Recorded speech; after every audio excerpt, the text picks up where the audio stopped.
Do you need help protecting your finances as you enter retirement? David Dickens of KC Financial Advisors has got you covered. Welcome to the Cover Your Assets KC podcast. All right, David threw me for a loop on the last episode when he teased what today's show was going to be about, the positive side of inflation. Did we know there could be such a thing? That's what we're going to be diving into today on the Cover Your Assets KC podcast.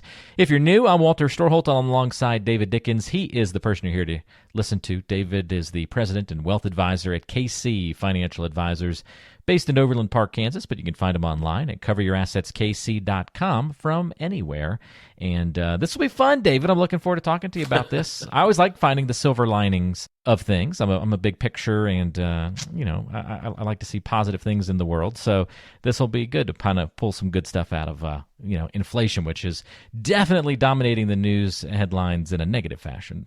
For sure. And every time you go to the grocery store or, it's getting intense, and I think it's going to slip away fairly slowly. So it'll be around for a while, but there are a couple of positives. And so just thought we'd take a step back and take a look at those, and hopefully a couple of practical applications for them before we're done. I love it. And so David gave me a little advance notice. He's isolated out three in particular elements that can be identified as the positive side of inflation. So we'll walk through each of those. What's first on the list, David? Well, the first is if you're already taking Social Security, or frankly, if you're over 62, you haven't taken it yet, this benefits you as well. But there's going to be a big, juicy, and 8.7% cost of living increase. That's the largest in 40 years. In fact, my mother was just talking to me about hers and how much she has a Social Security and a pension, a military pension, and they're both going up. And it's real money for people. So your check is going to go up by 8.7%. Now that's huge, but a lot of times this cost of living increase gets eaten up by your Medicare premium going up at the same time. And this year, strangely enough, your Medicare premium is actually going to decline from about $170 a month to $165 a month. Not huge, but it's going down, which further increases your Social Security check, your government check. If you're a Missouri teacher, you get a cost of living increase. I didn't check the percent on that. But so that type of increase, nobody should expect that to go on in 2024 or 25. It might, but that means inflation stayed really high for longer. But we've been living with these high costs, especially in the grocery store and other places, all of 2023. And in swoops, a big, juicy 8.7% increase in your Social Security for 2023. And that never goes down. I guess I'd have to go back and look. If there were actual deflation in the cost of living, I don't know that they would reduce your Social Security check. Maybe that's a follow-up for another podcast. Yeah, I'm doing a quick Google to see if I can find something from the past, David. But I've never heard of that. But we have a lot of costs that deflate. All of our technology, our et cetera, keep getting better and cheaper.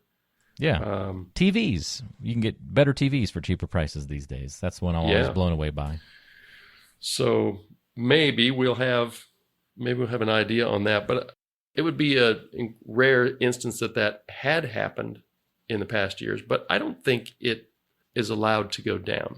Sounds like you're going to be doing some homework, I think, for a future episode. I like it. I'll get that one figured out. At least you're putting it in the category of it seems very unlikely, highly unlikely. Very unlikely, yes. Okay. So, and if that's the case, well, the stuff we're buying has been getting cheaper. So that's kind of the two-sided inflation-deflation coin.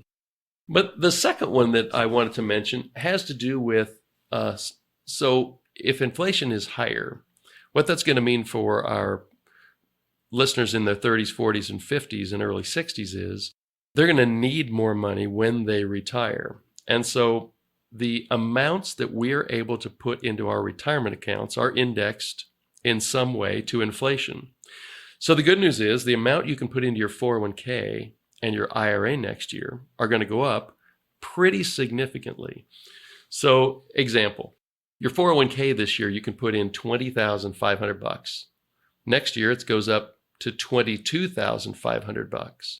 If you happen to be over 50, which a lot of our listeners are, that catch-up contribution that you're able to make this year, currently at $6,500. Next year, it goes up to $7,500. So if you add all that together, if you're over 50, then next year, instead of putting a maximum of $27,000 in this year, you can put 30 grand in. So over, if you're 50 or 52 or 53, well, that's 10 or 15 years of additional contributions you get to put in. And depending on the growth in the market, that's going to be real money. So that's a positive. IRA contributions, let's say you don't have a 401k and you're just doing an IRA or a Roth. This year, that's a $6,000 maximum contribution. Next year, it's $6,500. So not a huge increase, but it's still an increase. One thing that is kind of wonky about the IRA is if you're over 50, you get to put an extra $1,000 in. But that particular calculation is not indexed to a cost of living adjustment. So next year, it's still $1,000. So this year, if you're over 50, you can put in $7,000. Next year, $7,500. So a much better deal if you're in a 401k, but still a little bit better if you're in an IRA. Those help a lot, David. So we've got Social Security, silver lining, positive side of inflation, IRA contributions, never a bad thing when those opportunities go up. What else you got? So the last one is, a lot of people don't know that our federal tax brackets are also indexed to inflation calculation. So I'm going to give a particular example. Let me start with a standard deduction. Everybody pretty much knows that when you're retired or you have limited other deductions, the IRS made a change a couple of years ago to try to make sure that the standard deduction was big enough that it would catch the wide majority of taxpayers. So for instance, most people don't itemize anymore because the standard deduction, it's going to go up to $27,700 this year. It was, I believe, $25,900. So that's up $1,800 this year. In other words, an extra $1,800 of your income doesn't get taxed this year. So that's married filing joint. If you're single, that amount of the standard deduction is $13,850. That's up $900 over last year. So it's an extra $900 you earn that you don't pay any taxes on. If you're over 65, you get an extra little kicker to your standard deduction. So right now, $27,007 would be your standard deduction, except that you get an extra $1,500 for you and your spouse. That means that your standard deduction, just showing up with a pulse, means that you don't pay taxes on $30,700 of income. If you are single, that ends up being $29,550. So the takeaway on the standard deduction is you get a nice little increase in the amount of money you don't pay any taxes on just because cost of living increases went up. So your income went up on the Social Security side, and the threshold at which you start paying taxes went higher, benefit to you, on the tax bracket side. And then just to get a little deeper into the weeds, I do want to talk about the tax bracket increases. And this is going to be important for listeners for two different reasons. If you're trying to calculate the Roth conversion, for instance, in 2023, that would keep you, say, in the 12% tax bracket, you're going to need to know that the tax bracket went higher. So you're going to be able to convert a little bit more of a Roth. The other thing that's really important to a lot of my clients who are able to manage their tax liability is that when you have long-term capital gains and you're in either the 10 or the 12% tax bracket, the gains you take are taxed at zero if they're long-term capital gains. And so these increases are going to give you a little bit of additional room to take more of a long-term capital gain as you're doing your tax planning. So, Walter, are you ready for me to dance through a couple of these? I'm not going to calculate anything. I'm just going to spit out some numbers, but hopefully they're going to be helpful for people. Let's tango with the numbers. All right. So if you're married filing joint, it used to be that the 12% tax bracket started at $83,500, but that's going up to $89,450. Roughly, that's an extra $4,000 of Roth contributions or long-term capital gains that you can take and still remain in the 12% bracket. So that's not, it's not a huge amount, but an extra $4,000. And you'll just want to know because you would want to use that as you're making those calculations for the Roth contribution or the long-term capital gains.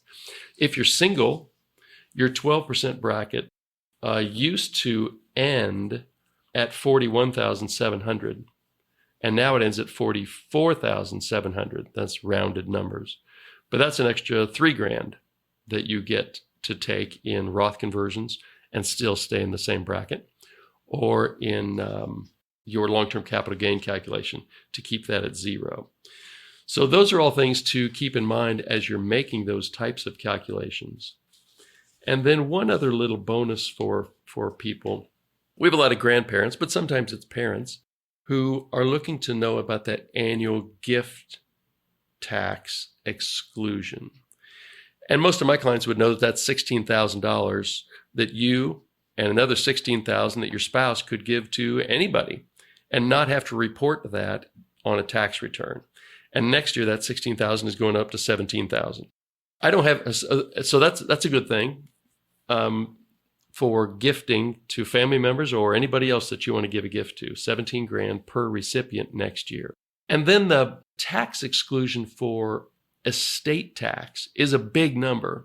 It's likely to go down if the Trump tax cuts expire at the end of 2025. But right now, that used to be, this year, it's it's a little over $12 million, $12,060,000.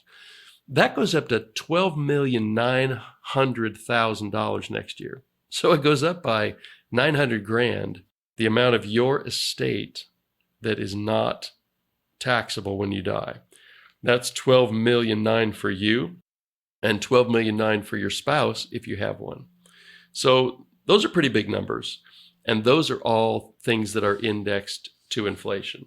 So as the inflation man is taken away from you in one instance, usually you see it in the grocery store, these are some ways that you get to have a benefit. You kind of got to wait till you fill out your taxes to recognize the benefit. But these are real money benefits that can help you offset those other inflation things that you see in your face every day.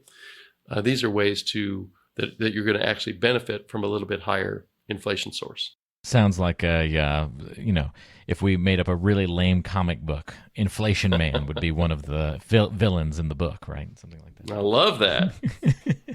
We could have some fun with that, couldn't we? With various villains and whatnot to come into the fray, and some heroes. We could have our own little comic book series.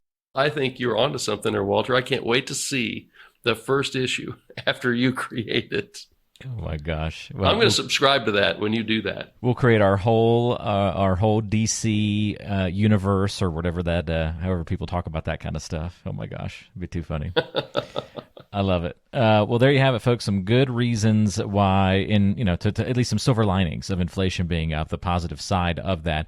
I've got one follow up for you, David. What about things like, with rates being down, like interest rates and those kinds of things being down? We had low CD rates and low savings accounts rates and those kinds of things.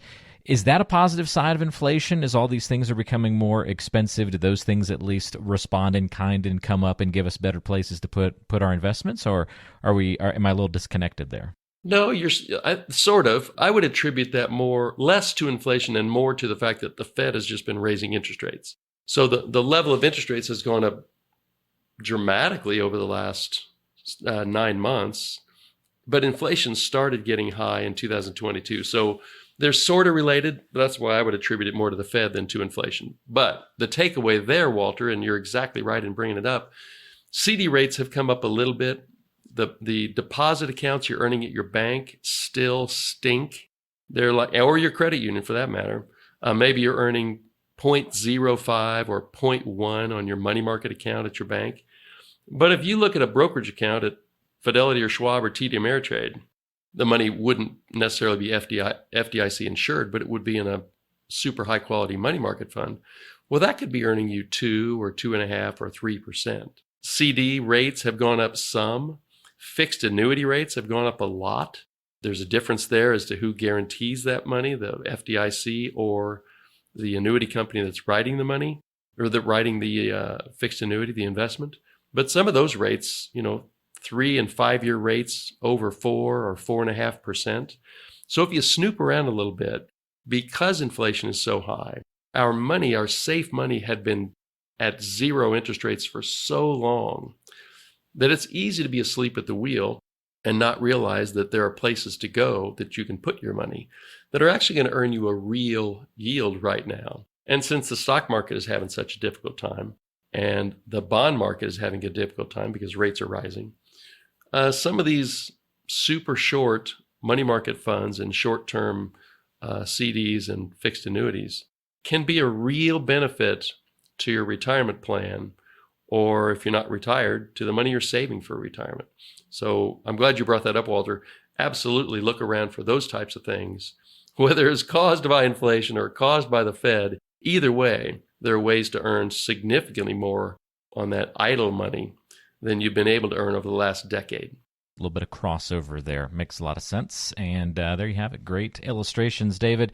If you've got questions about inflation, the positive side, and also, the side we didn't cover today, the negative side of inflation, but if that's certainly impacting all of us, and if you don't have a great plan to counteract that, or if you aren't taking advantage of some of these positive sides of inflation, it's a great reason to pick up the phone, give David a call, and talk a little bit more about your plan and get some customized advice and guidance. You can do that by reaching out over the phone at 913-317-1414. That's 913-317-1414. Or you can go online to coveryourassetskc.com and get in touch with us through the website as well. Lots of great resources for you there. Go through the complete planning review process. That's the CPR process that David has put together and takes all of his clients through to make sure that you're well prepared to get to and all the way through retirement with a plan that you understand and that you can be confident in. David, appreciate all the help on the show today. Enjoyed this one, and we'll have another good conversation on tap next time around, I believe. Something's telling me maybe some listener questions are on the way. I just had this feeling. Am I right? I think I have one really good one teed up that I'm working on, and who knows what might come in over the next week that would be podcast worthy. Good stuff. If you want to contribute to that, please send David a question. We need good questions for the show. ddickens@kcfa.com. ddickens@kcfa.com. Shoot David a question. We can feature it on the show and have a little bit of fun with it as well. David, thank you so much, and we'll talk to you again next week. All right. Thanks, Walter. New episodes every week. Subscribe on your favorite podcasting app. We'll see you next time on the Cover Your Assets KC Podcast. Investment advisory services offered through ChangePath LLC, a registered investment advisor. ChangePath LLC and KC Financial Advisors are separate companies.